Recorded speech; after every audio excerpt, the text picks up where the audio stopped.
Well, we begin this bulletin with breaking news from Ethiopia. Al Jazeera has obtained satellite imagery that shows the United Arab Emirates is now providing military support to the Ethiopian army. The investigation has revealed the UAE hired two private companies from Europe to run military flights to Ethiopia.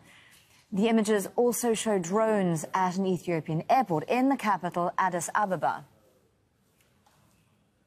Well, let's now bring in Samuel Getachew. He's an Ethiopian journalist, and he joins us now live from the capital.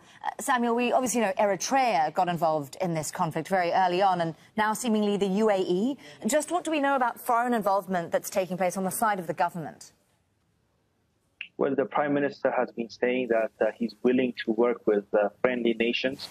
UAE has been supporting some of the reforms of this Prime Minister from the get-go.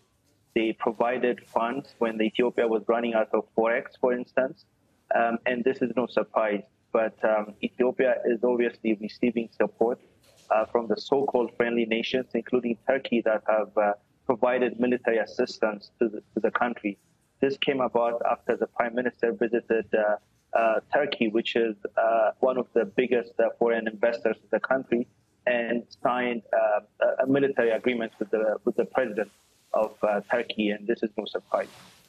Sammy, we've obviously seen a huge recruitment drive as well, and between the call to defend the capital, Addis, and the roundups we've been hearing about of Tigrayans, what's the situation like in the capital at the moment? Well, in Addis Ababa per se, there has been a movement of young people that are being recruited, that are coming out and saying, we want to be part of the Ethiopian army. This came about after the Prime Minister literally announced on Monday night saying he's about to join the battleground and he's heading to the battleground. But that has since been confirmed by the spokesperson of the Ethiopian government. And he said that the Prime Minister is indeed in the battleground, offering leadership to some of the soldiers of Ethiopia that have been fighting against the TPLF for almost a year. But what we also know for a fact at this hour is the police chief of Debre Birhan, which is about 120 kilometers away from Addis Ababa, have told all citizens to carry their IDs, and they've been telling the IDPs to stay in the shelters. And they have also arrested the police chief because he has been not willing to detain or arrest, people that have been suspected of supporting the TPLF.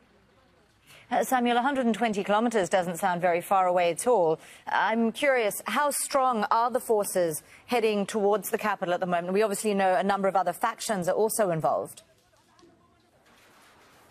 Yeah, the Oromo Liberation Front, as part of the TPLF, they've somehow managed to find a common enemy in this Ethiopian Prime Minister and the Ethiopian government. They've been, you have to know the background information on the relationship between the TPLF.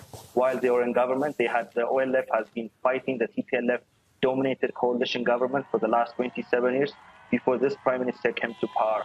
So the relationship between them is to really defeat the Prime Minister and see a change of government in Addis Ababa. But we exactly don't know how successful they are. But however, the OLF has been saying that they're near Addis Ababa. They've been saying it in the last few weeks. They're about to come to Addis Ababa, but that was proven to be wrong. But with the TPLF, they've been, there was, last night, there was a Zoom meeting that was leaked by a Canadian activist saying that they're looking for some kind of transition government in Ethiopia. And but that has, since their demands has been changing, ever since they've begun to get closer to Addis Ababa.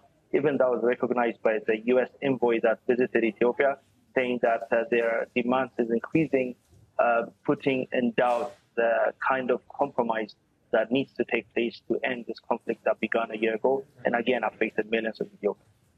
Samuel Getachew there with all the latest for us from the capital, Addis Ababa. Thanks so much, Samuel.